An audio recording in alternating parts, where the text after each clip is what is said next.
શરૂઆત કરીએ છીએ વડીની થાળી હતી કે વડીથી? વડીલી થાળી ને વડીલથી.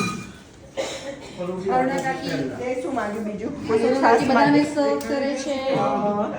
ડીઝા શું માંગી રહી છે? આ નારુ દાદાને શું થઈ રહ્યું છે? કેવું છે? પાપડ ડબ્બા સપોર્ટ શું કેવું ધર્મેશભાઈ? જોરદાર. જોરદાર.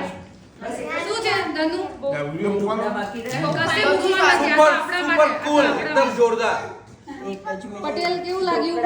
ડુંગળી લાવ. ડુંગળી લાવવાની છે? પટેલના ડુંગળી આપ. પટેલ ડુંગળી લ્યો. પટેલ ડુંગળી લ્યો. દ્રોણું પરાણે ગાવા બેઠો છે. હા. બીજા ખાવા અને આ જો મારા ભાભી ફરીને આવી અને હવે ભાખરીના લાલામાં આવી છે. ભાખરી અને બનાવ. હું એક જ જ્યાં રસોઈ બનાવીને મેં આ ઇનિશિયેટિવ લીધું કે હું બનાવી કાઢું અને બની ગયું. અને થેન્ક્સ ટુ ચિંતન અને અરુણા ગાયત્રી. અને હવે આ ભાભી ભાખરી બનાવે છે.